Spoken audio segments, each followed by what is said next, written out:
Hoy estamos con Javier Martín, director general de Vivienda y Suelo del Ministerio de Transportes, Movilidad y Agenda Urbana, para charlar sobre rehabilitación y en concreto sobre las ayudas europeas Next Generation y lo que van a suponer para el sector profesional de la construcción y las instalaciones. Hola Javier, ¿qué tal? ¿Qué tal? ¿Cómo estáis? Bueno, ¿qué suponen estas ayudas en concreto? ¿Qué va a significar para el sector de la rehabilitación? Bueno, para el sector de la rehabilitación en realidad puede ser un verdadero punto de inflexión. Yo creo que en realidad ya teníamos unos objetivos tremendamente ambiciosos que venimos arrastrando desde hace ya muchos años, tanto en el Plan Nacional Integrado de Energía y Clima y en las diferentes estrategias que hemos ido actualizando de rehabilitación energética del sector de la edificación en España y que nos marcaban unos objetivos ya de hecho muy potentes relacionados con los objetivos que tiene el país de ahorro energético, de ahorro de emisiones y solamente el cumplimiento de esos objetivos implicaba, para que te hagas una idea, llegar a rehabilitar 1.200.000 viviendas en 2030 en términos de profundidad, es decir, en términos de envolvente, de rehabilitación energética, etcétera, y llegar a 7 millones de viviendas, a más de 7 millones de viviendas en 2050, ¿no? Y para que te hagas una idea, lo que estamos rehabilitando ahora mismo, y ni siquiera siempre con esa profundidad energética, sí que en términos de rehabilitación profunda, pero no siempre con los criterios óptimos de rehabilitación energética, estamos en 30.000. O sea que tenemos que multiplicar por 10 el volumen, el número de viviendas que estamos rehabilitando anualmente como para poder ponernos en los objetivos que ya teníamos previstos, ¿no? De manera que la oportunidad realmente que nos dan los fondos Next Generation es poder conseguir de verdad estos objetivos e incluso ser algo más ambiciosos, pero siendo muy realistas en cuanto al impulso que necesita la demanda en términos de ayudas, en términos de comunicación también, en términos de concienciación para poderlo hacer, ¿no? Sí, sin Y duda son además, desde un objetivos enfoque, ambiciosos. claro, y además desde un enfoque muy transversal, esto es muy importante, ¿no? O sea, la rehabilitación tiene que plantearse siempre como una rehabilitación integral. Y lo único que en esa rehabilitación integral, donde podemos hacer accesibilidad, donde podemos hacer conservación, etcétera, etcétera, es requisito que se haga también con criterios energéticos, con criterios de ahorro energético. Pero dentro de que se haga con esos criterios de ahorro energético, puede intervenir de una manera global en el edificio. Ujú. Desde luego, como decíamos, es un objetivo bastante ambicioso, ya se ha puesto en marcha, estamos hablando de la parte económica de las ayudas, pero hay otros muchos puntos, ¿no? Te quería preguntar con qué obstáculos os estáis encontrando o qué trabas tenéis identificadas o incluso que os estén transmitiendo ya las administraciones locales a la hora de sacar el máximo partido de estos fondos. Mm. Bueno, en realidad es verdad que incluso la identificación de estas barreras o de trabas la teníamos bastante trabajada por todas estas estrategias que te contaba y demás. Ujú. Y en realidad lo que sí que estamos intentando ahora es eh, tratar de sacar incluso regulaciones específicas donde estamos eliminando alguna de esas tareas, algunos de esos problemas o de alguna forma previniéndolos, ¿no? O sea, por ejemplo, una de las cuestiones era evidentemente la propia gestión de ayudas, ¿no? Entonces, en la propia gestión de las ayudas, que puede suponer un problema administrativo muchas veces y que tiene, o podríamos llegar a morir antes de empezar, ¿no? Mm. Y ahí pues hemos tratado de sacar varias posibilidades que teóricamente deberían simplificar mucho la gestión de las ayudas. La primera es que una de las canalizaciones de las ayudas es la fiscalidad. La fiscalidad tiene la enorme ventaja de que no necesita una tramitación específica, sino que simplemente tú en tu declaración del IRPF metes la cuantía que has invertido con los requisitos que se te piden y ya tienes derecho a esa deducción fiscal, es decir, nadie te la tiene que conceder, sino que es automática, ¿no? De manera que ahí ya partimos con un volumen de ayudas muy sustancial, ¿no? Pero luego incluso en la propia gestión de las ayudas directas, es muy prestacional como tienen que dar las ayudas. Es decir, tú solamente tienes que justificar que el ahorro energético que exigimos, mínimo, se cumple. Y lo tienes que justificar con tu certificación energética antes de la actuación y la certificación después. Con esas dos certificaciones ya se te concede la ayuda, es decir, se te concede con la certificación a nivel de proyecto, es decir, tú ya con esa certificación a nivel de proyecto tienes concedida la ayuda, cuando terminas ya justificas que has terminado y te dan el pago, ¿no? Y esto necesitaba, además de este diseño prestacional, necesita que la financiación bancaria también complemente y apoye todo el periodo transitorio entre que te conceden la ayuda y te la pagan, ¿no? Entonces, los bancos, lo cierto es que ya han entrado con muchísimo interés en la materia y además para el último impulso se lo vamos a dar con un aval del ICO del 50% del crédito a la rehabilitación, que pensamos, y por lo hablado con las entidades financieras, es el último empujón que necesitan para entrar también con financiación propia, ¿no? Esas son algunas de las barreras, pero desde luego la más importante seguramente que tenemos y que hay que conseguir vencerla y para lo cual también hay instrumentos, es activar la demanda, o sea, realmente que el ciudadano decida rehabilitar. En el fondo, aquí estamos hablando de viviendas privadas, de comunidades de propietarios y todos conocemos cuál es la dificultad de la toma de decisiones. Y aunque nosotros hayamos facilitado esa toma de decisiones con una modificación en la ley de propiedad horizontal que reduce el régimen de mayorías a mayoría simple, aún así es un proceso muy complejo, ¿no? Y ahí la figura fundamental es la del agente rehabilitador, Eso ¿no? quería comentarte también contigo, cómo se puede ayudar más allá de lo que es dar ayudas, cómo se puede hacer para que las comunidades de vecinos den ese paso, ¿no? a la rehabilitación, porque también entendemos que la burocracia en este caso, a la hora de solicitar este tipo de ayudas, es un cuello de botella importante, ¿no? ¿Qué proponéis desde la administración para ayudar a estas comunidades o a estos vecinos que quieren apostar por la rehabilitación? Pues sobre todo facilitar las cosas. Como tú decías, el tema, no solamente la cuestión burocrática de ir a solicitar las ayudas, de justificarlas, de hacer los proyectos, es que es una cuestión pura de desconocimiento de las comunidades de propietarios, ni siquiera de cuál es el potencial de su edificio en términos energéticos, no lo saben, ni tienen por qué saberlo, como es lógico, ni tampoco qué tienen que hacer incluso para llegar a optimizarlos, ¿no? Entonces, el planteamiento que estamos haciendo es precisamente que los agentes de la rehabilitación, que puede ser cualquier perfil, un profesional, una empresa, cualquier agente del sector o sencillamente un gestor que viene a concertar diferentes servicios que te dan diferentes empresas o diferentes agentes, le hago llave en mano. O sea, el planteamiento es que alguien, como agente o gestor de la rehabilitación, le plantee a la comunidad de propietarios cuál es su escenario, para lo cual, entre otras cosas, subvencionamos al 100% un documento que es el libro del edificio existente, y ese libro del edificio existente pretende dar una foto de cómo estás y cuál es tu mejora, ¿no? O sea, cuál es tu potencial de mejora, no solamente desde el punto de vista energético, que por supuesto, sino también desde cualquier otra prestación, ¿no? De accesibilidad, de conservación, de salubridad, de lo que sea, ¿no? Entonces, de manera que la comunidad de propietarios, primero, tenga elementos para poder decidir, elementos rigurosos, y luego, además, la gestión de todo eso también se la haga este tercero, ¿no? Es decir, que pueda solicitar las ayudas, las pueda cobrar, pueda pagar a terceros, constructor, técnico, financiador, buscar la financiación privada que falte. Toda esa gestión llave en mano es lo que hay que tratar de que se movilice el sector para ofrecérselo, ¿no? De manera que incluso el salto también exponencial es generar un nuevo sector de actividad. O sea, que ese gestor de la rehabilitación no existe como tal ahora mismo, ¿no? De manera que la posibilidad de que esto además lo utilicemos para dar un nuevo modelo al sector de la rehabilitación también es muy importante, ¿no? ¿Y qué tiene que hacer un profesional para convertirse en agente rehabilitador? ¿Qué se va a facilitar por parte de la administración para crear esta figura? Y también que te quería preguntar, entiendo que ya las ayudas ya están activadas, ¿cómo está siendo esta experiencia con esta figura? Porque yo creo que ya habrá casos, o sea, quiero decir, ya se están creando agentes rehabilitadores, ¿verdad?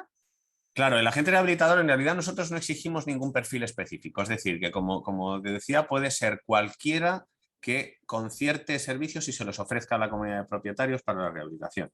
Es verdad que la propia competencia y la propia actividad irá generando especialización, irá generando también credibilidad a unos agentes frente a otros, pero creemos que puede ser tanto un agente rehabilitador, una empresa constructora, como una empresa de servicios energéticos, como un arquitecto, un aparejador o un gestor, ¿no? De manera que, de hecho, es verdad que ahora las ayudas estamos transfiriendo el dinero a las comunidades autónomas, ya se ha transferido, yo creo que no sé si todo, o se está transfiriendo todo a las comunidades autónomas para que ellos saquen sus convocatorias, pero lo que ya se ha activado desde el 5 de octubre es la deducción fiscal.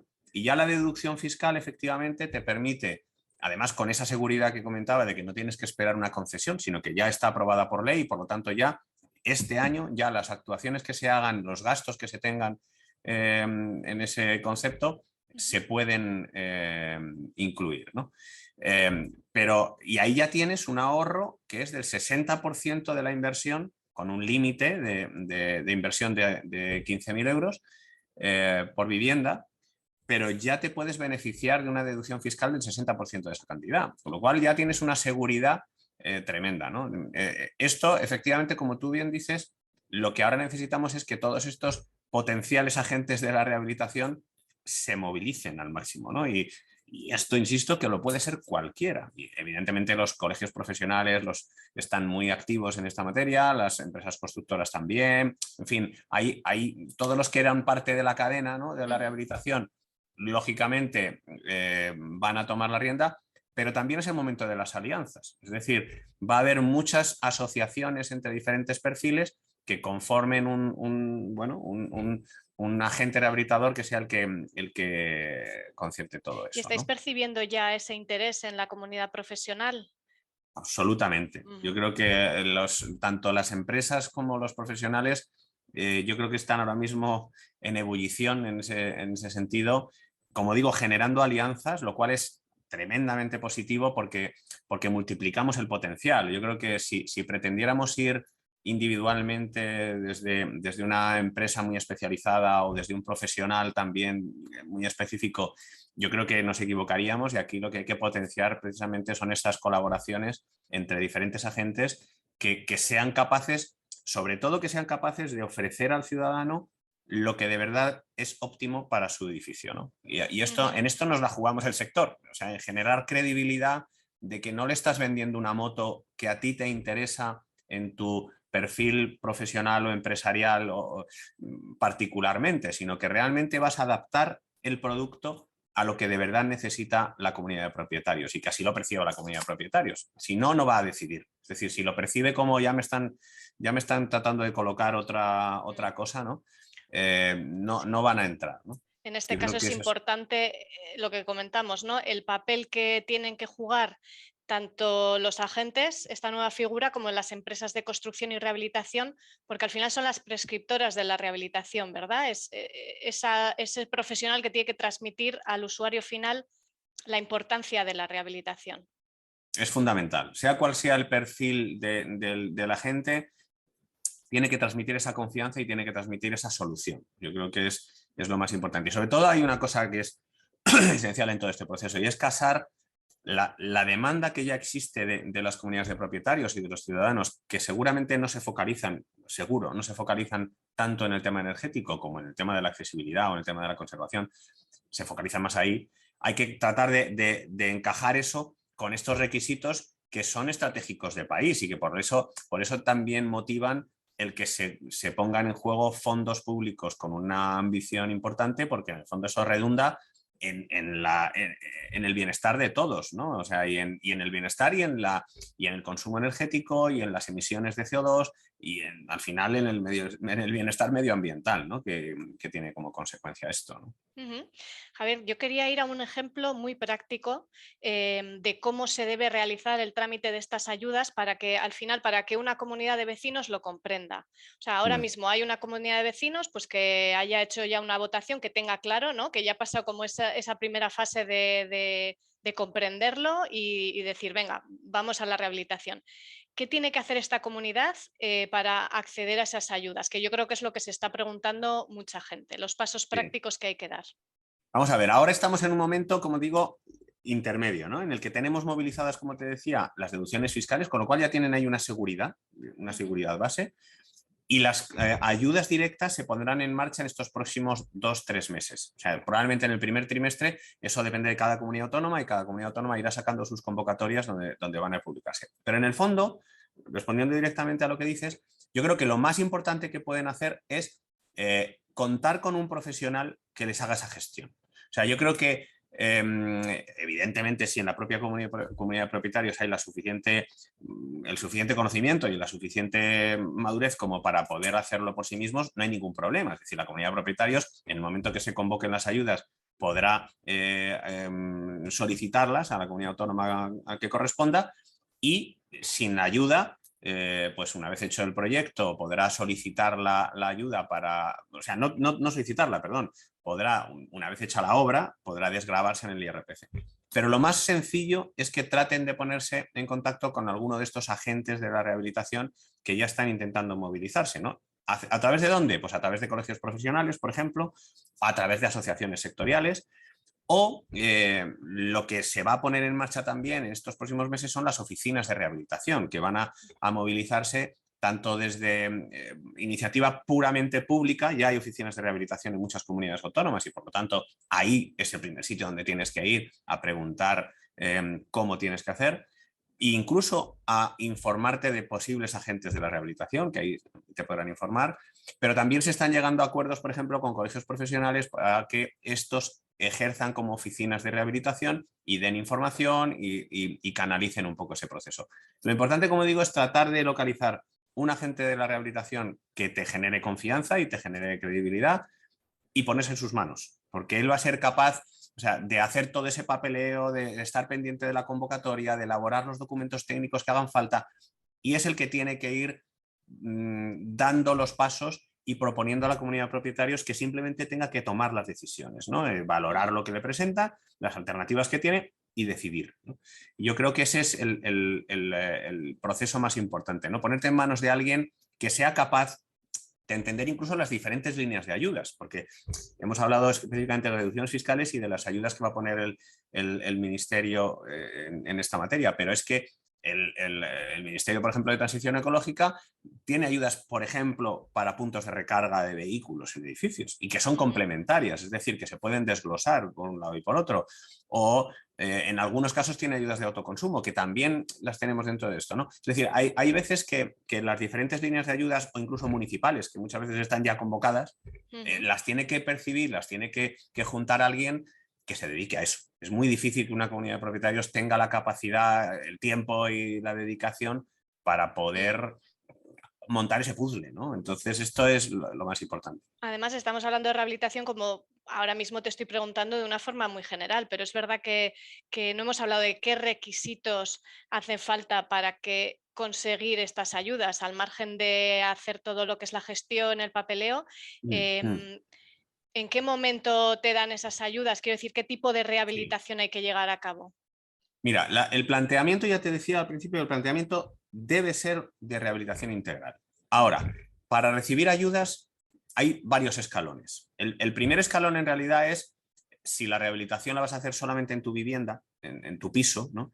Ahí la potencia de las ayudas es un poco menor, pero existen tanto ayudas directas como deducciones fiscales. Y ahí es verdad que, por ejemplo, un cambio de ventanas o un cambio de ventanas junto con una aerotermia, modelos de micro, ¿no? de actuación en la vivienda, dan lugar a ayudas y dan lugar también a deducciones fiscales, ¿no?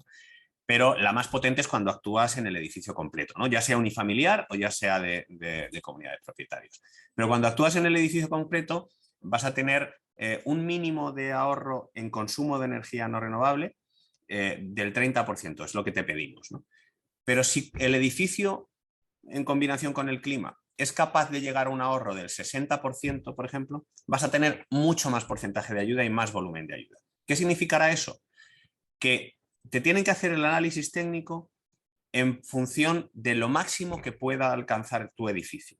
Si tu edificio puede llegar a un 60% de ahorro en consumo, que eso implica, por ejemplo, intervenir en la fachada, intervenir en cubierta, intervenir en instalaciones, es decir, una rehabilitación ya compleja, pero que no afecta al interior de las viviendas o afecta muy poquito. En este caso, el volumen de ayudas va a ser hasta el 80% de la inversión, con un límite máximo de ayuda de unos 19.000 euros. Esto, si la inversión es, si el ahorro, mejor dicho, si el ahorro en el consumo es más pequeño, es solamente de un 30%, solamente vas a poder tener, bueno, solamente, que es lo que ya se viene teniendo habitualmente, un 45% sobre la inversión de ayuda. Pero a esto, y luego hay un punto intermedio, que es cuando tengas el 45% de ahorro, tendrás un 60% de ayuda. Bueno, esto es lo que, combinado con la deducción fiscal, hace que el particular, independientemente de cuál sea el nivel de ahorro, va a pagar de su dinero la misma cantidad. Es decir, si tú, y te pongo un ejemplo muy concreto, si tú inviertes 28.000 euros por cada vivienda en un edificio, ¿no? Y con eso llegas a un ahorro energético del 60%, combinando las ayudas directas y la deducción fiscal, de tu bolsillo o de financiación bancaria, vas a tener que poner 3.700 euros. Bueno, pues si fueras menos ambicioso y llegaras solamente a un 30% de ahorro energético, si combinamos también las dos cosas, igualmente vas a tener que poner 3.700 euros.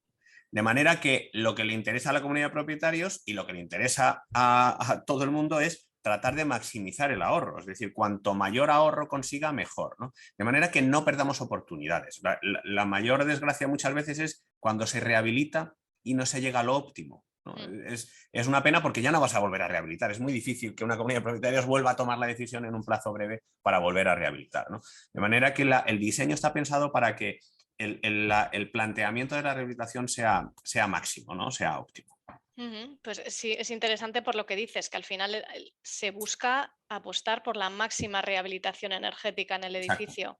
Y con el Y matiz que te decía, perdona, de que sí. ahí, con ese límite de ayuda por vivienda de 18.000, 19.000 euros o de 14.000 si es intermedio o de 9.000 si es el nivel más bajo, no solamente se tienen que meter obras que tengan como consecuencia inmediata el ahorro energético. O sea, puedes meter obras de accesibilidad, puedes meter obras de conservación, de salubridad, es decir, cabe todo. Ujú. Em, Te quería preguntar, estamos hablando a nivel de vivienda, a nivel de edificio, pero también igual deberíamos hablar de acciones de rehabilitación a nivel de barrio, ¿no? Se suelen llevar a cabo este tipo de acciones porque ya es ir a la ambición pues máxima, ¿no? Sí, Dentro de las ciudades. ¿En qué sí, punto sí. están este tipo de acciones de rehabilitación de barrios?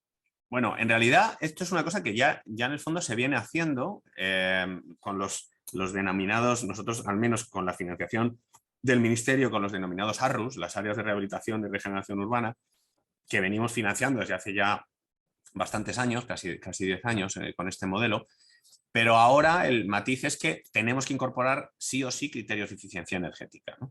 De manera que, como bien dices, esa es la oportunidad no solamente de rehabilitar los edificios en sí mismos, sino de rehabilitar ciudad y de rehabilitar barrio.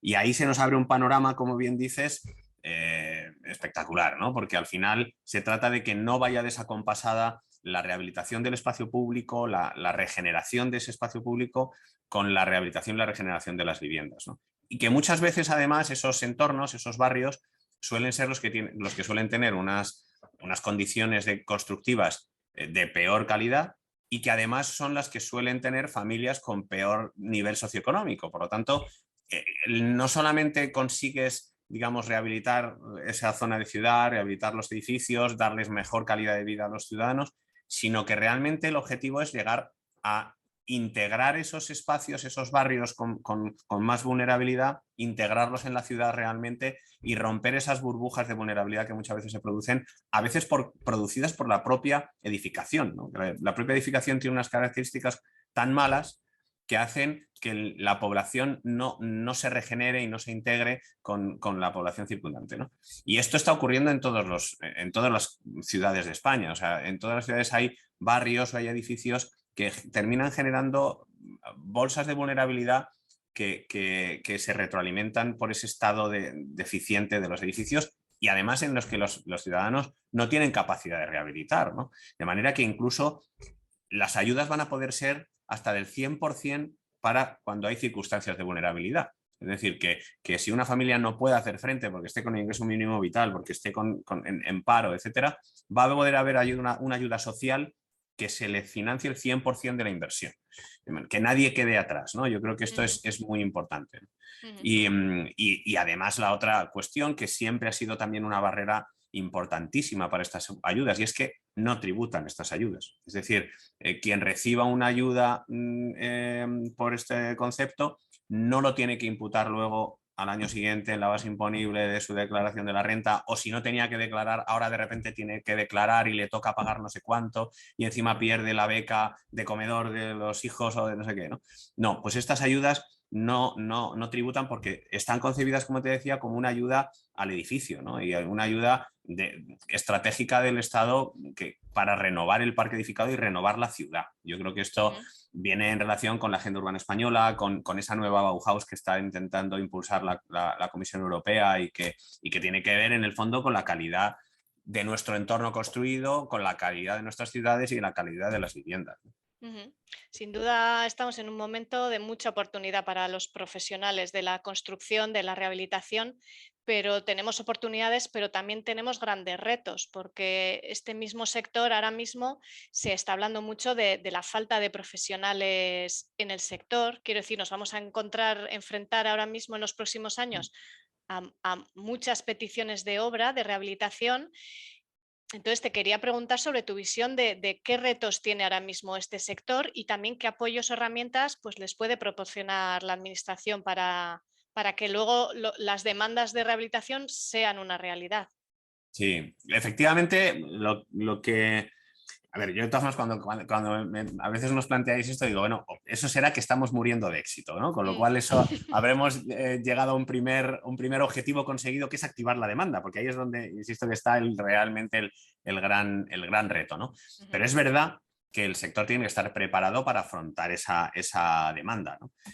Yo creo que el sector no solamente de la anterior crisis financiera, el sector salió enormemente fortalecido, muy tocado, porque es verdad que cayeron muchas empresas, no solamente las que no hacían las cosas tan bien, también cayeron empresas lamentablemente que sí que hacían las cosas bien y esto es una realidad. Pero sí que salió de esta crisis, como digo, a partir de 2012, 2013, con un perfil completamente renovado y teniendo muy claro que la actividad de la construcción tenía que focalizarse también en actividades anticíclicas como la rehabilitación, en conceptos como la sostenibilidad, en la digitalización, en la capacitación, en la igualdad también de incorporar a la mujer en la construcción y en la rehabilitación. Y para eso tienes que incorporar todo esto, tienes que incorporar digitalización, tienes que incorporar industrialización. Estamos ante un reto que es mayúsculo para el sector, pero yo creo que habiendo visto cómo se reinventó después de la crisis anterior, yo estoy absolutamente convencido, y lo estoy viendo ya, cómo se está ya reinventando, ¿no? Y probablemente esta oportunidad que hablamos de cara afuera, ¿no? De cara al ciudadano y demás, yo creo que es también una oportunidad para que el sector efectivamente no esté tan condicionado por estos ciclos que afectan tanto a la mano de obra, que afectan tanto a los materiales, que afectan tanto a todos esos procesos que estamos viendo que en la parte alta de la ola pues nos pilla siempre, ya llega un momento que provoca inflación, provoca incrementos de precios de todo tipo, de mano de obra, de materiales, y en la parte baja de la ola pues descompone el sector, ¿no? Yo creo que precisamente la oportunidad es cómo reinventar el sector para que sea capaz de aguantar estos procesos, ¿no? Tenemos poco tiempo para hacerlo y eso es una realidad, y es verdad que tenemos ahora una dificultad que yo creo que es coyuntural de logística, de materiales, etcétera, que tenemos que vencer, pero perdimos, tú piensas que perdimos desde 2007 hasta ahora, hemos perdido más de 1 millón de empleos en el sector de la construcción, ¿no? No hace falta seguramente que venga 1 millón nuevo, pero con que recuperemos una parte importante y sobre todo lo recuperemos con una cualificación adecuada y con una expectativa de empleo también cualitativamente mejor, es decir, como digo, una expectativa de empleo que ha recuperado conceptos que le interesan a la gente joven, que ha recuperado y que pone por delante una forma de trabajar, como digo, más industrializada, menos pesada, menos dura, ¿no? Físicamente, ¿no? Yo creo que si conseguimos, y yo creo que estamos en ese camino, aunar todo esto, pues es que esa oportunidad se va a convertir otra vez en una renovación también del sector, ¿no? Y esa es, yo creo que el sector está en eso, sinceramente lo creo, y que está percibiendo muy bien los problemas, pero también adelantándose y anticipándose a esa posible muerte de éxito que se pudiera producir, ¿no? Y yo creo que sí que estamos bien enfocados, ¿eh? Muy bien. Pues muchas gracias, Javier Martín, director general de Vivienda y Suelo del Ministerio, por transmitirnos tu opinión, toda esta información, charlar con calorifrio.com sobre un tema que sin duda, como bien decías, es súper clave ahora mismo para el sector. Muchísimas gracias a vosotros y nada, hay que empujar, todos tenéis que rehabilitar vuestra casa. O sea, de aquí El hay mensaje. que salir a convencer a la comunidad de propietarios mañana ya. O Muy sea bien. que, muy Perfecto. bien. Gracias, Javier. Gracias. Saludos. Venga, un abrazo.